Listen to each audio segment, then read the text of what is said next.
Mesdames, Messieurs, bonjour, bienvenue dans Zigzag Café. Ces applaudissements vous sont offerts par l'Université de Genève, section du 3e âge, en tout cas une partie, qu'on est heureux d'accueillir, parce que s'ils venaient tous, le studio serait vraiment trop petit. On est heureux de les accueillir, de leur proposer une balade au Jardin des Hespérides. On l'a commencé hier, on va la continuer aujourd'hui. Vous allez voir, c'est l'occasion d'un magnifique parcours, d'un parcours un peu initiatique d'ailleurs, avec des espèces rares. Et nos deux premières espèces rares, c'est d'abord Paul Schauenberg. Il est zoologue, il est docteur en sciences, il a été pendant 18 ans au musée d'histoire naturelle, notamment conservateur. Il est grand voyageur, il est spécialiste mondial des félidés. Il a publié plus d'une 60aine d'ouvrages scientifiques. C'est dire qu'il va pouvoir vous passionner tout à l'heure. Rosemarie Choula, elle a été enseignante, elle a été journaliste, elle est en 82 brevet d'hélicoptère, c'est ça, pilote d'hélicoptère? Oui. Ben voyez-vous. Une fantaisie. Une fantaisie dont vous nous parlerez peut-être tout à l'heure, avec une vraie passion tous les deux, d'abord pour l'amour, la vie et le Jardin des Hespérides. On reste encore un tout petit peu dans le mystère. Alex, vous nous présentez nos autres invités? Oui, on va commencer par des parrains, mais pas des parrains de la mafia, des parrains beaucoup plus pacifiquement de fleurs et d'espèces exotiques, en tout cas exotiques pour nous. Michel Deville, qui est peintre, et Annick de Voissoul, qui est secrétaire dans l'enseignement. Vous êtes tous deux peintres, non pas peintres, mais parrains de plantes qui se trouvent au Jardin des Hespérides. On y reviendra, on l'a évoqué déjà brièvement hier. Et puis Jean-Michel Macherpa, qui est j'allais dire le patron, il faut être sérieux et respectueux, le directeur du centre d'horticulture de Lullier. C'est tout à fait logique puisque demain s'ouvrent les Floralies. Oui, alors peut-être un tout petit mot à propos des Floralies, puis ensuite on va entrer dans le vif du sujet. Les Floralies internationales, c'est un événement important. Actuellement, combien de personnes travaillent du côté de Palexpo pour que ça soit prêt? J'y suis passé ce matin, 200 à 250 personnes étaient en train de travailler sur les plus de 70 stands qui seront offerts à la délectation du public. Je crois que cette année, la qualité est exceptionnelle. Alors, ils sont en train de préparer des jardins sur 16 000 m². Parfaitement. 16 000 m² dans la salle de Palexpo, c'est quelque chose avec du gazon, avec du sable. Avec du gazon, avec du sable, enfin pas beaucoup de sable, parce qu'on préfère, le sable est en dessous, on préfère que ça soit caché. Avec des fleurs, avec beaucoup de fleurs, avec des fleurs tropicales, ce qui fera plaisir à Paul. Non, je crois sans être optimiste que cette année, ça sera une magnifique... C'est la dernière du siècle. Oui, bien sûr. C'est la dernière exposition internationale du siècle. Vous attendez beaucoup de monde. On espère passer le cap de l'année dernière, des dernières fois. La dernière fois, nous avons fait 380 000 visiteurs. On espère passer le cap des 400 000. D'accord, Alex? Oui, et puis encore une représentation, j'allais dire. Marianne Conoul était avec nous hier, mais je crois qu'elle n'a pas pu poser toutes les questions qu'elle voulait, même pas lorsqu'elle était il y a une semaine chez vous aux Hespérides. Alors, elle est revenue, elle va tâcher de les placer. Nous verrons. Bienvenue en tout cas, Marianne. Alors, Paul, petit exercice pratique avant de vous montrer dans votre jardin et nous fournir un certain nombre d'explications. Voilà un palmier qui a l'air extrêmement commun. Quelle est au fond son histoire? Ça, c'est un Kentia. C'est un Kentia. Voilà. Science, hein. Son nom latin, son nom botanique, c'est Ovea Belmorina, Ovea forsteriana. C'est celui qu'on trouve chez... Alors c'est un palmier, c'est le palmier universel. Si vous décrivez la planète, vous décrivez tous les magasins de fleurs du monde entier, de tous les continents, vous retrouverez toujours le Kentia. Et c'est le palmier d'appartement numéro 1. Alors d'où vient-il? Il vient d'une minuscule île qui s'appelle l'île Lord Howe, d'où son nom, Ovea, qui est située à peu près à mi-chemin entre l'Australie et la Nouvelle-Zélande, une petite île, où ce palmier vit et nulle part ailleurs au monde. Et il a eu toute une épopée. Les Anglais se sont intéressés à cette espèce comme plante d'appartement, parce qu'on introduit toujours des nouvelles plantes dans l'horticulture. Et il s'est trouvé que les gens, et il y a 350 personnes qui habitent sur cette île, et qui vivent exclusivement de ce palmier. C'est qu'il est omniprésent partout, mais vous ne pouvez pas le semer. Alors, on ne peut pas le semer ailleurs que dans l'île. Non, écoutez, il est réfractaire. Déjà, il a des graines qui restent vertes. Les fruits restent verts, vous ne savez jamais quand ils sont mûrs. Ils mettent 3 ans pour mûrir sur l'arbre. Et la germination est très sporadique. Vous pouvez avoir un petit palmier qui germe 6 mois après, un autre 2 ans, 3 ans, même 4 ans après. Alors les gens, les Ovéens, les gens de Lord Hove, ont imaginé un système. Ils ont des grandes plates-bandes où ils déversent en vrac toutes ces graines de palmier dans de la sciure. Et ils attendent. Et quand un petit germe, on le prélève, et puis c'est ainsi qu'ils exportent en exclusivité tous ces petites graines germées qui donneront les millions et les millions de palmiers qu'on répartit chez tout le monde. Monsieur Macherpa, c'est extraordinaire quand même. On se dit, tiens, c'est commun, ça doit pousser n'importe où, ça doit être très facile à en trouver. En réalité, ça ne vient que d'un seul endroit. Oui, on connaît beaucoup de plantes qui sont comme ça, c'est ce qu'on appelle aussi des endémiques.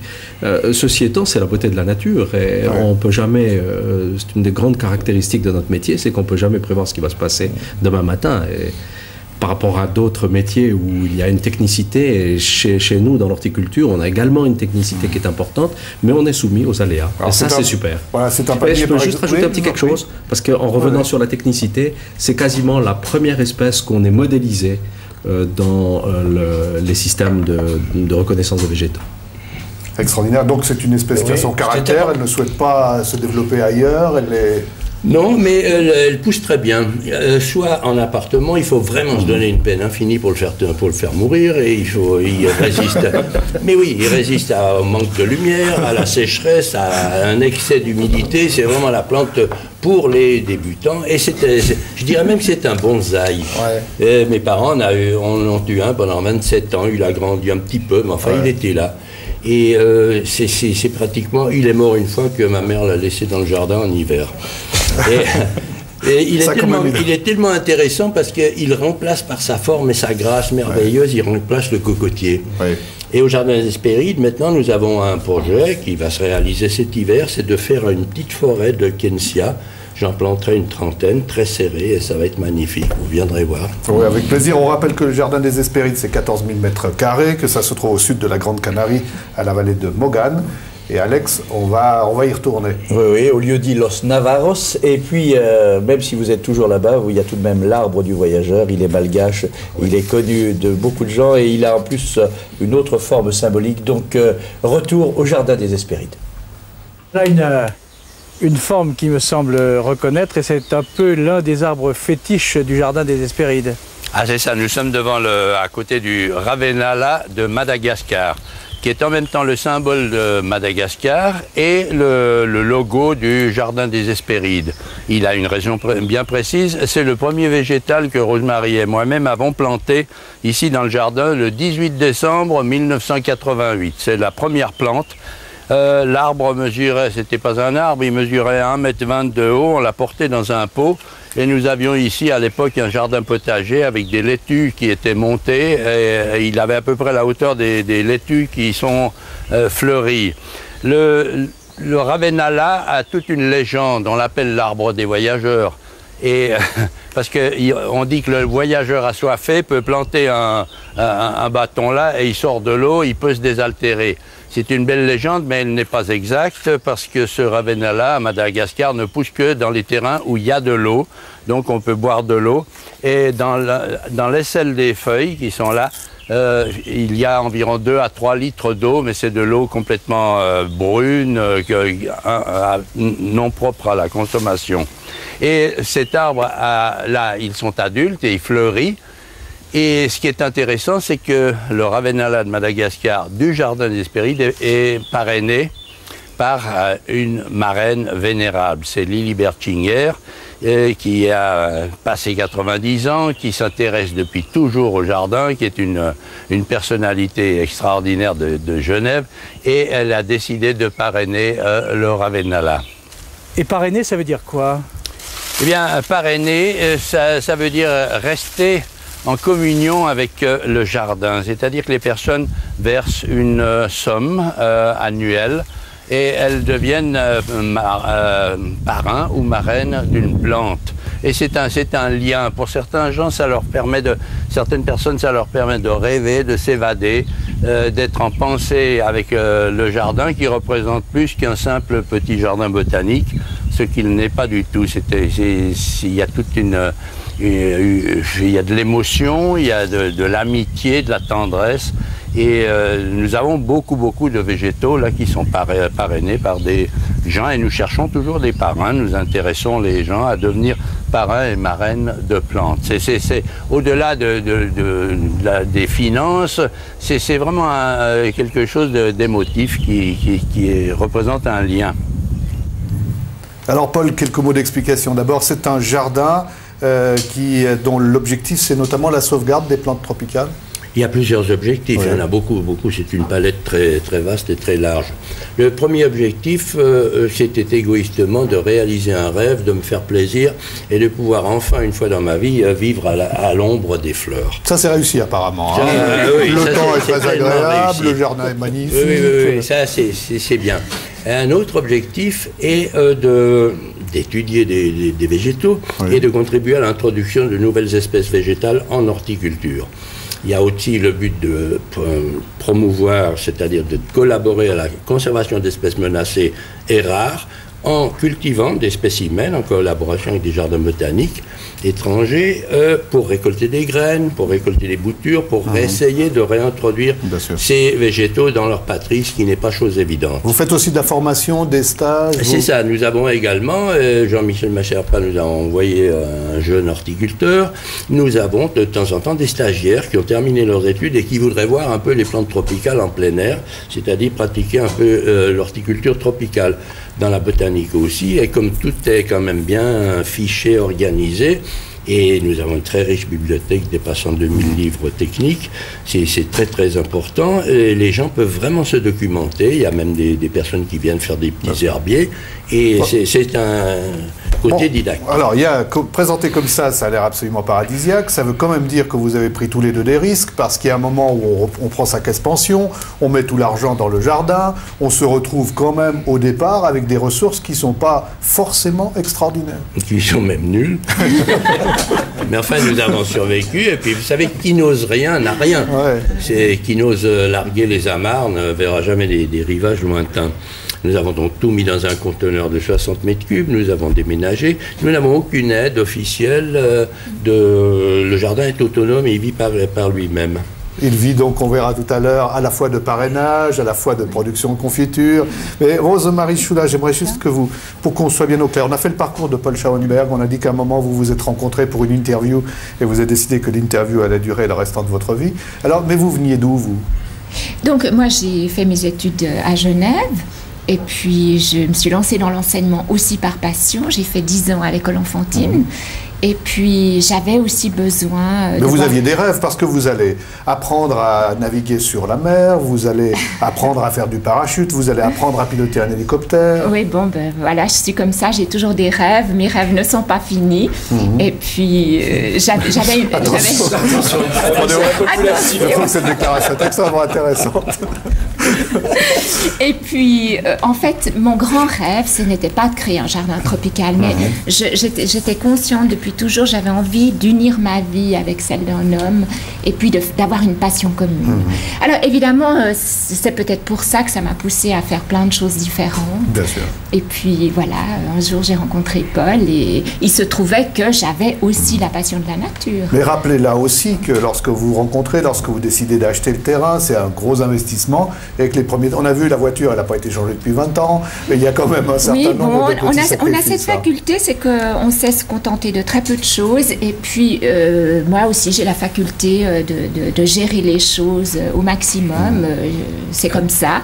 Et on a fait des miracles avec très peu d'argent. Et je dois dire, on continue à fonctionner avec un budget extrêmement limité. Mais on n'a pas de main-d'œuvre, on fait tout nous-mêmes pratiquement. Et puis, tous ceux qui nous aident à travers l'association sont des bénévoles. Alors, vous y avez fait allusion il y a un instant, il y a par exemple des liens avec des écoles professionnelles, comme l'école de Lullier. Avant que M. Macherpa ne s'exprime sur votre expérience, une présentation, n'est-ce pas, Alex, de l'école? Bah oui, on pourrait. Comment on pourrait, par exemple, on regarde un reportage récemment exécuté chez vous, ça vous va? C'est une bonne idée. On y va. On y va.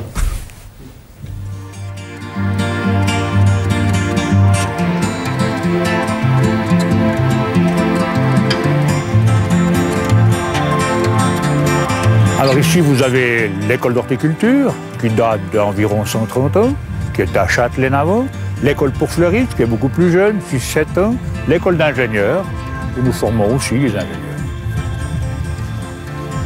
Voilà, nous nous trouvons à l'étage de la section horticulture, floriculture, spécialisée fleurs coupées, plantes vertes, plantes fleuries. Vous vous trouvez à l'endroit où il y a ce qu'on appelle les collections. Ce sont tous des petits carrés de fleurs différentes, avec plus d'une centaine de variétés où les élèves passent pour étudier, avec à chaque fois la petite pancarte qui vous indique l'espèce, la variété, la famille. Et actuellement, c'est pas brillant, il n'y a pas grand-chose, nous sommes tard en automne, mais autrement, nous avons des fleurs de toutes sortes de couleurs, magnifiques fleurs qu'on retrouve un petit peu plus loin dans les fleurs d'hiver, je dirais, pour la saison suivante. Ah, eh bien, voilà des élèves qui changent la terre d'une serre pour adapter nos cultures à des méthodes nouvelles et modernes.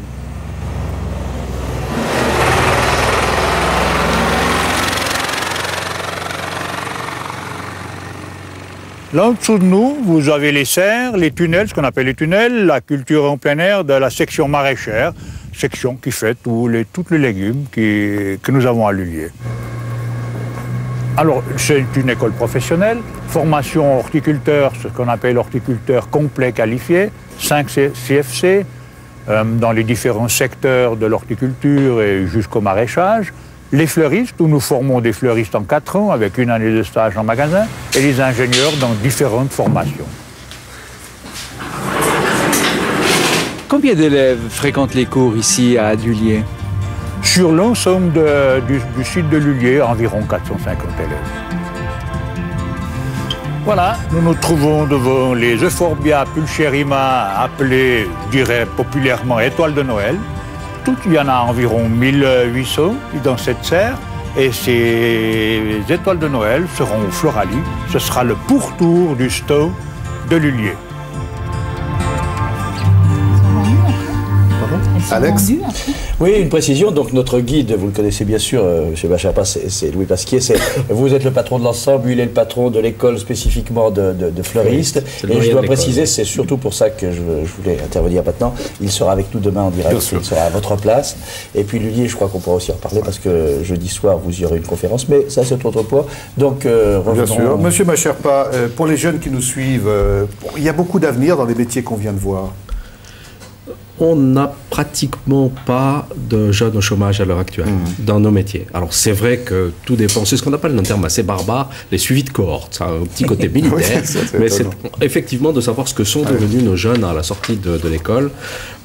C'est assez difficile parce qu'il y a des trous. Pratiquement on perd la trace de ces jeunes entre 2 et 3 ans à la sortie. Parce qu'ils vont aller voir le monde, et je suis très heureux de ce que disait Paul tout à l'heure, parce que c'est vrai qu'un jeune qui se spécialise ou qui a envie de faire du tropical, chez nous, il a quand même quelques problèmes, mais en revanche, de trouver des jardins botaniques, de trouver des personnalités comme Paul et Rosemary, ben, c'est fabuleux. Vous connaissez? Ah oui, oula, mon Dieu. Comment vous connaissez-vous? Depuis des années. Écoutez, dans le parcours de Paul qui est compliqué, le mien est peut-être un petit peu plus simple, mais j'étais à l'époque au jardin botanique, puisque j'étais responsable de la recherche et de l'enseignement, et Paul naviguait toujours dans nos serres ou dans nos coins. Donc, en définitive, dans l'ensemble des conservateurs des musées de la ville, on finit par tous se connaître, ne serait-ce qu'au détour d'un apéro. Hein, Paul? C'est ça. Ah oui, il ne faut pas négliger ça. Mais ceci étant, alors, on va quand même le dire, Paul est aussi un ancien élève de Châtelaine, puisque c'est le début de sa carrière. Donc, ça n'est qu'un retour à l'horticulture. Et vous êtes étonné de le voir dans son jardin des Hespérides. Vous dites avant, ça c'est dans la logique du parcours de Paul. Pas du tout. Oui. Oh, non, on ne s'étonne rien avec Paul. non. La seule chose qu'on attend, c'est la suite, ce qui va se passer après. Dites-moi, vous lui ajoutez quelque chose? Ben, je dirais, Jean-Michel a même insinué à Rosemary que j'étais un collectionneur. Non, il a affirmé, c'est-à-dire un mec qui n'en a jamais assez, qui ramasse et qui augmente ses collections éternellement. Ce n'est pas le cas, mais il y a quand même des points forts. Les aloés, par exemple, il en existe 360 sur la Terre, nous en avons passé 200 à l'heure actuelle. Et les palmiers, je suis un fou du palmier, je l'ai expliqué. Et nous avons passé 200 espèces de palmiers palmiers à l'heure actuelle. Alex, on retourne? On peut retourner pas tout de suite chez les palmiers, si vous voulez bien. Il faut garder le meilleur pour la fin. On va aller dans une zone un peu plus piquante. C'est en bas à droite, dans le jardin, si vous voulez bien. On y va.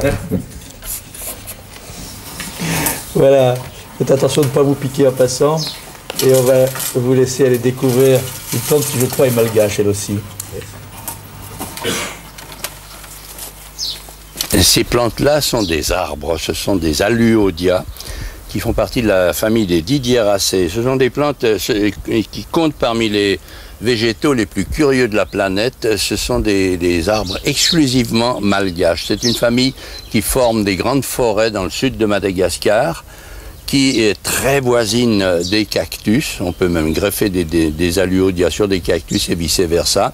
Et donc c'est une famille qui a évolué. Il existe 13 espèces. Le jardin des Hespérides en a 5 qui sont là et qui poussent très bien. On les a eues à partir de boutures. Elles fleurissent, elles vont grandir encore. Ce sont des arbres qui atteignent 7 et 8 mètres de haut, avec un véritable bois et qui fleurissent ici à l'envi des collègues botanistes des jardins botaniques européens. La curiosité réside dans les épines et puis ces minuscules feuilles d'un beau vert qui 2 fois par année se jaunissent et tombent et la plante rétablit son feuillage en quelques jours. Ça, c'est dans l'espace d'une semaine. Ce sont des plantes extrêmement curieuses qui ont fait, c'était un casse-tête pour les botanistes. D'ailleurs, on a décrit une nouvelle espèce il y a 3 ans et on n'a pas encore établi. Et curieusement, ce sont des plantes qui sont voisines, qui sont apparentées aux œillets et aux pourpiers. Elles contiennent des substances chimiques analogues. C'est donc Alluodia, provenance de Madagascar. Alors peut-être une précision, on l'a déjà dit hier, mais vous avez choisi cet endroit parce que c'est un endroit qui a vraiment un climat tropical. Vous auriez pu mettre votre jardin n'importe où ailleurs. Non, absolument pas. Et j'ai dit à Rosemary, c'est où la vallée de Mogan, où j'achète une ferme dans le canton de Fribourg. Et qu'auriez-vous fait dans votre ferme dans le canton de Fribourg? Nous aurions fait un intérieur très rustique, style Ballenberg, et puis nous aurions fait des serres tout autour pour faire un petit monde exotique. Il y aurait eu du tropical. Il y aurait quand même du tropical, de toute façon. Mais là, Mogan est un lieu extrêmement privilégié. Nous sommes à 150 mètres au-dessus du niveau de la mer. Température minimum bien au-dessus de 0 degré, c'est-à-dire 10 degrés, ce qui permet la culture de toutes les plantes tropicales. Et si des personnes sont versées dans la botanique, nous sommes dans la zone 11, presque 12 de la végétation. Les zones de végétation sont établies d'après les minima du mois de janvier. Et nous sommes dans une zone qui n'existe même plus dans les États-Unis. Il répète ça, comme la température agréable, ça ne bouge pas, le soleil qui est là tous les jours. Je commence mon rhume helvétique, mais après 3 jours ici, il faut que je songe à repartir. Alex, on retourne là-bas. Oui, on pourrait y retourner parce que d'abord, il ne faut pas marcher n'importe où, on pourrait écraser des plantes, puis on pourrait surtout ne pas les voir, ça c'est la première chose. Et puis dans ce lieu de totale liberté, vous allez le voir, il y a aussi une cage, et ça c'est totalement incompréhensible. Alors, vision de la cage d'abord, et ensuite on va tâcher de vous dire ce qu'elle protège, ou ce contre quoi elle protège. La voici, la cage, c'est la seule dans l'établissement, mais enfin je vous laisse vérifier.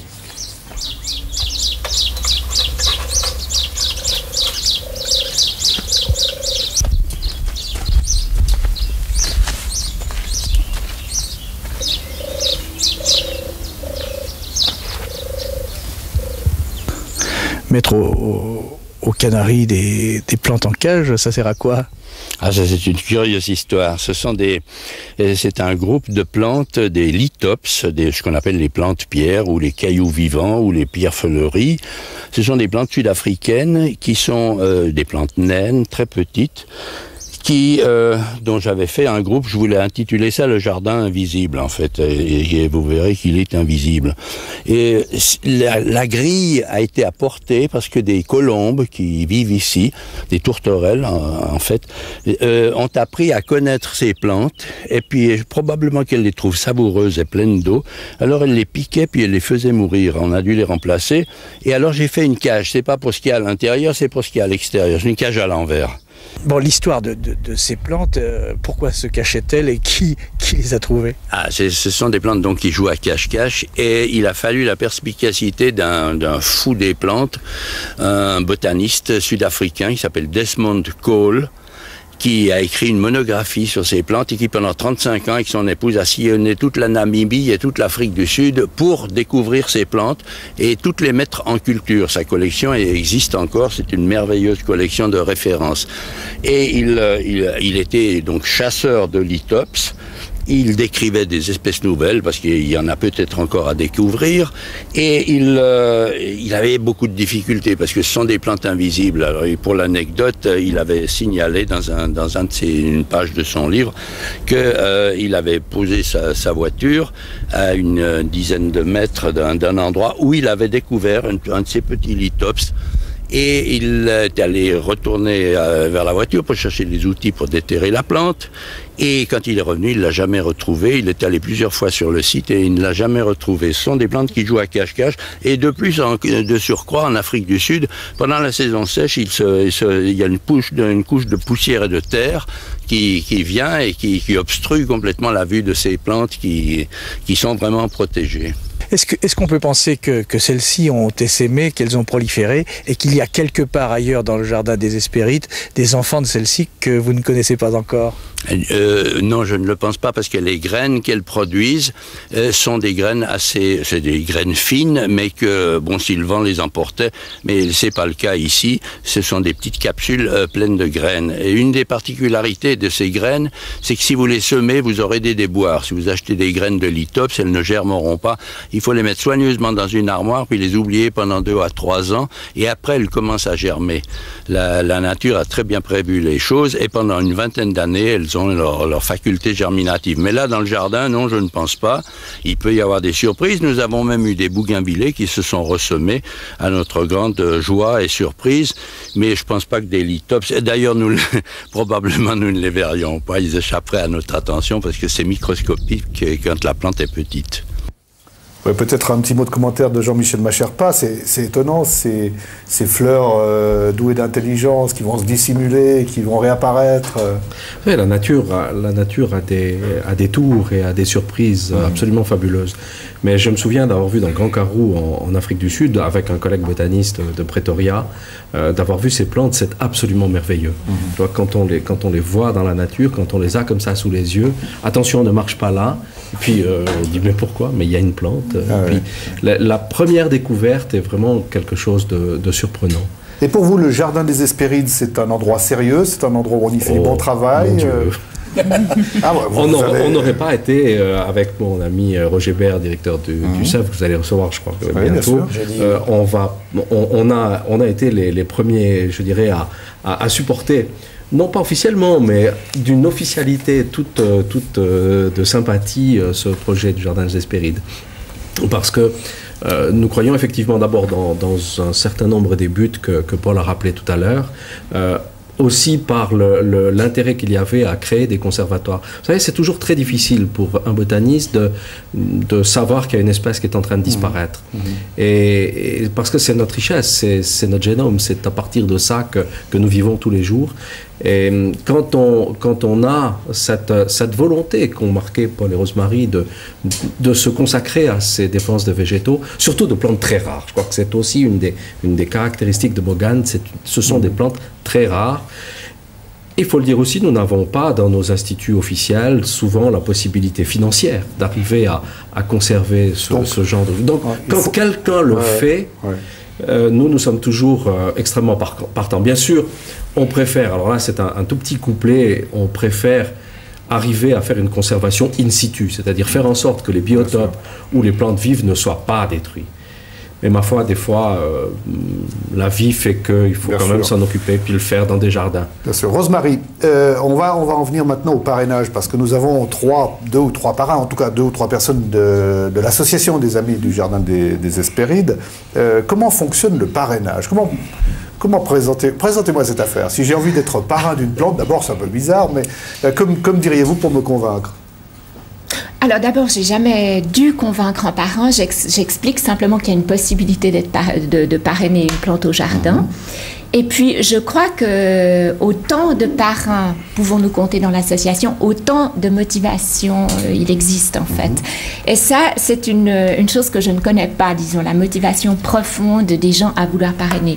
Mais une chose est certaine, c'est qu'il y a un élan spontané, un élan du cœur, d'une part, vouloir aider le Jardin des Hespérides, puisque ça représente une aide financière, mais il y a un côté affectif absolument indéniable, et c'est un courant qui est absolument réciproque, et je dirais c'est un triple courant, parce qu'il y a un courant entre nous et la personne qui parraine, et avec la plante. Alors, prenons le cas de M. Deville. Il est peintre, oui. Il parraine une plante. Vous savez quelle plante vous parrainez, vous Un acacia javanica. Un acacia javanica. Cassia. Ça y est, je suis déjà repris. Merci, monsieur là. Ils sont féroces. En plus, ils sont féroces, dites-moi. Écoutez, simplement, vous y êtes jamais allé au Jardin des Hespérides? Jamais. Pourquoi avoir eu envie je le connais bien, par des dites-moi. photographies, par des films. Ouais. Pourquoi avoir eu envie de parrainer une plante? Bon, écoutez, ça peut remonter très loin. Mon grand-père et mon arrière-grand-père étaient paysans, mon grand-père était semi-paysan. Je passais mes vacances chez lui, à peu près toutes mes vacances, pendant 2 mois, en tout cas, etc. J'étais passionné. J'aurais voulu être horticulteur, voilà. Puis un beau jour, mes parents m'ont dit, on t'a inscrit à l'école des arts décoratifs. Oh, bon, voilà, j'étais devant un fait accompli, je n'ai pas pu être horticulteur. Oui. Et vous avez pu choisir la plante que vous pouviez parrainer? On vous a fait plusieurs propositions, non? C'est possible, oui. Et puis peut-être, je suis parti avec une confusion, c'est-à-dire le Cassia javanica. Au début, c'était un Cassia japonica. J'ai une relation particulière avec le Japon, l'art japonais, et tous les objets, la peinture, etc., etc. Ce qui fait que, une petite confusion au départ. Mais je me suis très vite rassuré et adapté au javanica. Pourquoi pas? C'est pas très loin d'ailleurs, du Japon, hein, un peu en dessous. Pour moi, c'est très loin, c'est tout au même endroit. Enfin, et vous pensez un jour vous rendre au Jardin des Hespérides pour voir votre plan? Oui. Depuis 10 ans, nos amis de ville, parce que ça fait 11 ans qu'ils nous ont soutenus dès le départ de l'association, et ça, je trouve remarquable. Donc, on a ce désir de se retrouver au jardin, et on est sûr que ça se fera une fois.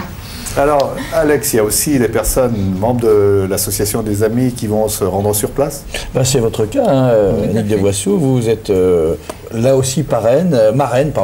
Que dis-je évidemment. Vous êtes marraine d'une plante, vous la connaissez, vous l'avez vue toucher. Tout à fait. J'en ai un exemplaire à la maison en plus. Il s'agit de quoi? D'un pachypodium. Oui, vous nous le présentez? C'est une plante qui vient également de Madagascar. Paul aurait dit tout ce qui pique vient de Madagascar. C'est une plante avec beaucoup d'épines qui donne au jardin seulement, mais pas chez moi malheureusement, des fleurs blanches superbes et qui ont une odeur. Mais à la maison, il n'y a pas assez de lumière, donc il n'y a pas de fleurs. Alex. Moi, je voudrais savoir si Marianne, qui a fait la première visite et qui en rentre maintenant, a elle l'intention ou l'idée de parrainer éventuellement une plante. C'est pas un engagement. Hein. Non, j'ai bien compris. C'est une promotion. Écoutez, je ne saurais pas laquelle parce que je les aime toutes, il me semble. Mais je voulais ajouter quelque chose. Ce qui m'a beaucoup ravie au jardin, c'est que j'ai découvert des plantes que je connaissais, qu'on trouve dans nos appartements ici, et qui sont tellement belles là-bas, qui se sentent tellement bien en plein air. Nous, on les garde en appartement parce que c'est le seul moyen. Mais là-bas, elles sont en pleine nature. Parlons des étoiles de Noël, des hibiscus et d'Iffenbachia, n'est-ce pas, Paul? Oui. Paul a préparé des très belles boutures qu'il va mettre dans la forêt pour qu'elles soient encore plus touffues. C'est magnifique. Alors Alex, on retourne voir un peu l'entretien de ce jardin. Oui, parce qu'il faut aussi des petites mains. Alors c'est vrai que les membres, je pense que ça a été votre cas aussi, hein, on vous donne un râteau, une pelle, la brouette bien entendu, sous les ordres magistraux de Rosemary. Puis il y a quelqu'un qui va un peu plus souvent que vous parce qu'elle habite pratiquement toute l'année là-bas. Vous la connaissez, je pense aussi, c'est Odette. Non, c'est Odette Wild. Et on était l'autre jour avec Odette et avec vous bien sûr, puisqu'il n'y a pas moyen de travailler sans la baguette. On y va. Là voici Odette, et vous voici toutes les deux. Alors ça, je me demande si c'est pas un peu le moment de la sieste de Paul, mais enfin on n'est pas obligé de le dénoncer. Voilà donc un travail qui se passe loin de vos yeux, mais qui est sacrément nécessaire, Paul. On va écouter ce que dit Odette.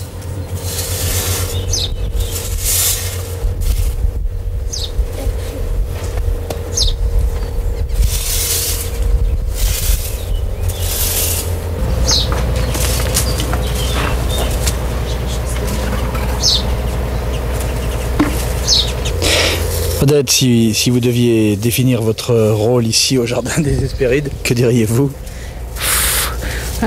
Qu'est-ce que je pourrais dire? Je suis une pionnière, j'ai commencé avec eux et puis ça me fait plaisir de venir ici aider à nettoyer et puis on peut discuter, rigoler, on rigole beaucoup et voilà, qu'est-ce que je peux vous dire d'autre? Quand vous dites pionnière, ça veut dire que vous étiez là il y a 10 ans? Oui, exactement. Alors ici, il n'y avait rien du tout, il y avait beaucoup de pierres, de cannes, il a fallu tout créer. Et bon, je suis venue aider. Et voilà, chaque semaine, comme je vis ici beaucoup, à peu près 8 mois par année, j'ai au moins de la compagnie sympathique, agréable, puis je peux parler français au moins, parce que où je parle seulement l'allemand. Alors bon, voilà, je peux rien vous dire d'autre. Mais en fait, c'est le Jardin des Hespérides qui vous a amené aux Canaries ou les Canaries qui vous ont amené au Jardin des Hespérides? Non, parce que moi je viens aux Canaries depuis 1970. Et puis c'est ma mère qui avait vu un article dans un journal, je crois le 24 heures, et qui m'a demandé si je connaissais le Jardin des Hespérides. Je lui ai dit non, j'ai jamais entendu parler. Et puis comme il y avait un numéro de téléphone, tous les coordonnées, eh bien j'ai pris contact et depuis là on a tout de suite sympathisé. Et voilà, c'est parti comme ça. Depuis gamine, j'ai toujours aimé les fleurs. Alors voilà, alors ici je suis très bien, je suis dans mon élément. Rosemarie, le rêve du Jardin des Hespérides, c'est aussi pas mal de travail, non? Ah oui, c'est pas mal de travail, effectivement. Heureusement qu'on a tendance à confondre le travail et le plaisir. Alors c'est aussi à cause de ça qu'on tient, parce que tout est passionnel ici. Alors on fait tout avec bon cœur et on peut se payer le luxe de s'arrêter de travailler quand on n'en peut plus. Des gens comme Odette, il y en a beaucoup? Odette est unique parce que chaque membre est unique chez nous. Mais on a la chance effectivement d'avoir un très joli courant de membres qui viennent nous prêter main forte, surtout pendant la saison d'hiver. Et cette année particulièrement, ça a été formidable, ça donne des liens amicaux remarquables. Alors, précision, Paul ne fait pas que la sieste au Jardin des Hespérides, il y travaille beaucoup et il publie aussi notamment un ouvrage qui s'intitule « Le pouvoir des fleurs » sur lequel on va revenir au paradis des quintessences florales tropicales, mais peut-être qu'on peut se rendre sur place d'abord pour une illustration par image. Quintessence pour quintessence, on y va et vous allez savoir ce que c'est à peu près. Ensuite, il nous expliquera comment ça agit.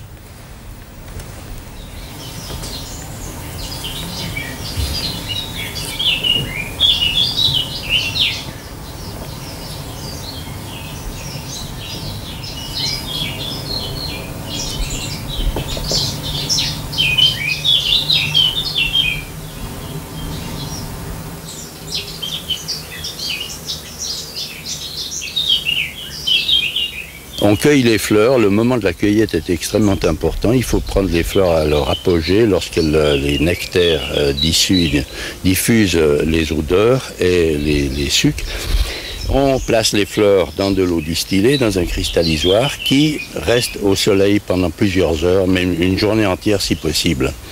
Et le processus est le suivant. Les fleurs diffusent les essences, ce qu'elles ont de meilleur, et l'eau absorbe ça.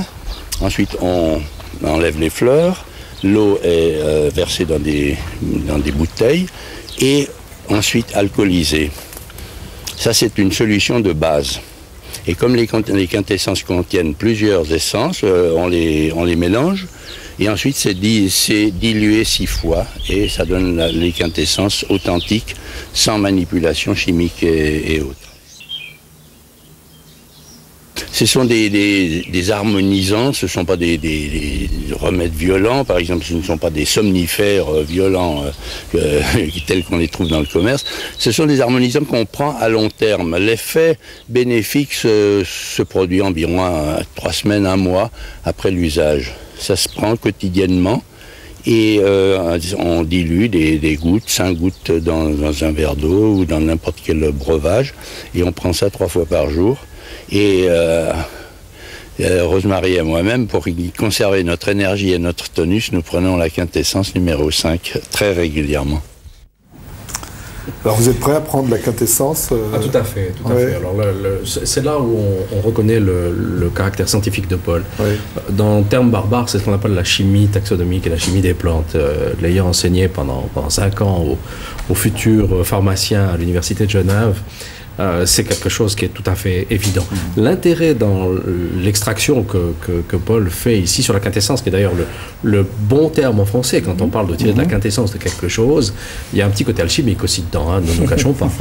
Mais c'est une extraction qui est extrêmement douce, c'est une extraction par l'eau et par la chaleur, qui n'est pas quelque chose de violent comme on le fait d'habitude avec des alcools ou avec d'autres extracteurs chimiques. Et non, tout à fait. Alors dans votre ouvrage, vous dites que cette tradition, elle remonte dans la nuit des temps, mais qu'il y a eu plus récemment un personnage qui a beaucoup compté, qui s'appelait Édouard Bach. Oui, Édouard Bach, c'est le pilier, c'est le symbole de ces élixirs floraux, de ces essences florales. C'était un médecin anglais qui s'est lancé là-dedans, qui a créé des essences florales avec des plantes européennes.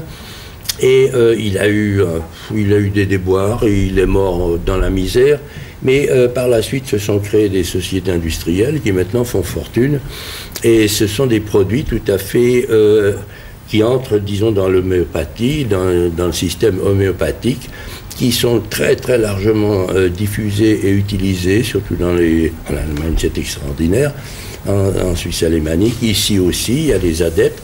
Et donc Bach a fait ça avec des fleurs européennes. Et moi, de par ma formation, ma mère était herboriste. Et puis, il y a une très longue tradition de gourous, de sorciers, de chamans dans ma trajectoire planétaire. Et j'ai toujours pompé, je me suis fait soigner également par des bonnes femmes qui fallait faire confiance. Tu prends ça, mon petit, et puis tu vas guérir. J'ai appris beaucoup de choses par ces gens, aux Philippines également. Et j'ai décidé, et c'est un peu une raison cachée de la création du Jardin d'Hespérides aussi, c'est de pouvoir cultiver moi-même, de ne pas dépendre d'apports extérieurs, et de cultiver moi-même ces plantes. Alors ces plantes bénéficient de nos contacts, de notre amour quotidien, et puis on prélève donc les fleurs. Alors, dites-moi, dans le cadre de la mondialisation, on a vu la cuvette, l'eau, les quelques fleurs, et on se dit que peut-être... Vous en produisez combien, vous, des élixirs ou quintessences, je ne sais pas comment on doit dire. C'est un produit rare. Je ne veux pas dire qu'il est très cher, il est tout à fait accessible, mais nous en produisons, ça se transmet de mois en mois. Il faut voir les floraisons. C'est une préparation très longue. On ne peut pas dire, voilà, maintenant on va préparer un bidon de très artisanal. C'est recherché. Et puis, oui, ça tient tout à fait du chamanisme. Et nous, il y en a, qu'est-ce qu'on en a? Quelques dizaines de litres en tout. Si c'est minime, c'est pas du tout. Non, je ne vais pas monter une multinationale. Alors, tout de même, un conseil, là, il y a 5 bouteilles comme quintessence, finalement, 1, 2, 3, 4, 5. Si vous recevez par hasard une bouteille sur laquelle il est écrit quintessence numéro 6, vous la renvoyez sans la déboucher, c'est dangereux. C'est dangereux, oui, ça c'est... Michel Deville, ça ne vous donne pas une envie supplémentaire d'y aller? D'abord, les images qu'on a vues pour un peintre, elles sont extraordinaires, ne serait-ce que le papillon ou les fleurs sur l'eau. Et puis cette démarche aussi. Ah, mais je l'ai éprouvé aussi. J'en ai compte d'ailleurs, de toute façon, depuis longtemps. Ah ouais. Je ne me suis pas réapprovisionné, ça viendra. Mais oui, moi je trouve ça passionnant, cette recherche. Et puis, oui, puis cette préoccupation de notre santé, parce que c'est important, ça. Alors on va quand même revenir un petit moment sur le mode de fonctionnement du jardin. Parce qu'on l'a laissé entendre, c'est clair, c'est une opération que vous avez montée, vous, en prenant des risques financiers pour un intérêt scientifique qui a été rappelé par M. Macherpa. Mais aujourd'hui, est-ce que le jardin tourne, et il tourne à quel prix? Il a toujours tourné, le jardin, parce qu'on a toujours eu la sagesse, en fait, de le faire tourner avec ce qu'on avait. Donc, au fur et à mesure qu'on a plus de moyens financiers, eh bien, on progresse simplement plus rapidement. Et puis, j'avais une devise au départ. Paul, son premier but, il disait, on doit trouver de l'argent. J'ai dit, écoute, non, l'argent va venir en agissant. Et en fait, ça s'est avéré exact. Et je pense que tous les projets qu'on peut avoir actuellement vont continuer à s'autofinancer, mais il est clair qu'on a encore actuellement, on vit d'une manière très, très modeste. Bien sûr. Vous avez des projets de développement du jardin Il y a 3000 mètres carrés derrière la maison, sur le flanc de la montagne, qui ont été... J'ai commencé un chemin, j'ai commencé à planter, ça va être aménagé, mais ça restera une zone sauvage fermée au public. Et sinon, je ne veux pas agrandir. Non, j'ai même eu l'imagination de recréer les jardins du roi là dans cette région, en rachetant tous les domaines, à faire un grand consortium, et faire un jardin d'acclimatation tropicale. Vous savez, j'ai toujours eu des feu Gilbert Boquet me disait, toi, tu n'as que des projets grandioses. Mais là, je ne vais pas agrandir, non. Alors, Alex, maintenant, en matière de financement, tout de même, il y a les barrières, les lacs, etc. Il y a toujours des investissements. De projets. Ouais. Vous pouvez juste nous rappeler, parce que c'est tout de même important, on ne l'a pas précisé, hein. Vous avez appelé votre jardin le jardin des Hespérides. Bon, les Hespérides, c'est quand même un rapport très précis avec les fruits d'or, ceux qui donnent l'immortalité. Avec la mythologie grecque, avec cette légende magnifique. Bien, quand je suis descendue la première fois au jardin, tout de suite, ça m'est sorti du cœur. J'ai dit, ah, c'est le jardin des Hespérides. Et ça nous est resté. Et je trouvais la légende très belle. Vous pouvez rappeler un tout petit peu la légende? Alors, c'est le jardin des dieux dans lequel vivent 3 déesses et qui étaient chargées de cultiver des pommes d'or, des fruits d'or, qui donnait l'immortalité. Et puis un jour, Hercule, parmi les 12 travaux dont il a été chargé, a dû voler les pommes d'or, ce qu'il a réussi. Et l'histoire, après 7 ans dans des méandres très très compliqués, mais enfin, le principal de la légende est ici. Alors, et Paul s'amuse à dire toujours... Ouais, les fruits d'or, c'était des pommes, c'était des oranges, c'était des citrons. Très très très vraisemblablement des oranges, parce que les oranges ont été introduites peut-être même avant les Phéniciens aux Canaries. Ce sont des toutes petites oranges pleines de pépins, mais merveilleuses pour le jus et la confiture. Et c'était probablement des oranges. D'accord. Les Hespérides, il y avait trois merveilleuses femmes. 2 ont disparu, la survivante, c'est Rosemary. Dites-nous quand même, c'est vrai qu'une aventure comme celle-là, vous l'auriez fait seul? Non. Non, mais non. Il y a eu des candidates, mais... Non, j'aurais jamais pu y trouver une femme comme Rosemary, qui était un petit peu marginale, un peu anard, et qui n'aimait pas beaucoup les systèmes établis, qui sont mon horreur.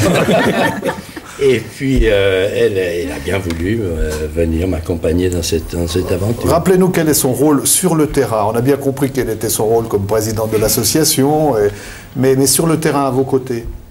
Sur le terrain, pendant très longtemps, pendant de nombreuses années, c'était la dame qui descendait dans le jardin puis qui voyait tout ce qui n'était pas fait, tout ce qu'il y avait à faire. Elle n'a jamais vu ce qui était déjà fait. Il y en a des comme ça, oui. Oui, et c'était un peu déprimant, mais enfin, je la connaissais. Et tout ça se rétablissait lorsqu'on sortait du jardin. Maintenant, elle apprécie quand même ce qui a été fait. Elle dit, ouais, ben écoute, on vient de loin. Et puis, et son rôle, c'est l'âme, c'est la muse. La muse, quel rôle splendide. Non, je vais vous dire, j'ai mis la main à la pâte, hein. J'ai pioché, j'ai pelé, j'ai nettoyé. C'est moi qui ai monté sur pied parce que j'en sentais la nécessité et le besoin d'encourager les gens à venir nous aider. Parce que Paul est très, très idéaliste. Bien sûr. Mais comment vous faites, vous, lorsqu'il en a un petit peu marre? Il se dit, mais là, maintenant, vous avez... quel mot trouvez-vous pour l'encourager? Ça arrive. Voilà, ça arrive. Pas.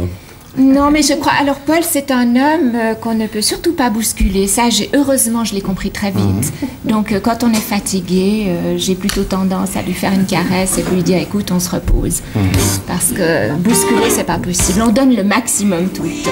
Magnifique, Alex. Oui, simplement pour confirmer, pas sur la main, sur le cœur, mais plutôt pour dire que la première fois où j'ai appelé pour dire on aimerait bien venir voir et filmer, l'accueil a été plutôt frais, enfin pas très canadien au bout du compte. Il a fallu le temps de faire connaissance, mais ensuite c'est du solide.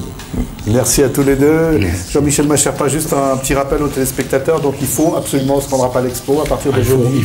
À partir de demain soir. De demain soir. 18h. On ouvre à au ensuite jusqu'au dimanche 28. Voilà. Non, il faut venir voir ça. C'est vraiment une exposition qui est merveilleuse. Vous savez, 70 pays et villes du monde entier qui viennent avec leurs plus beaux atours, avec leurs plus belles fleurs. Je crois que ça vaut la peine.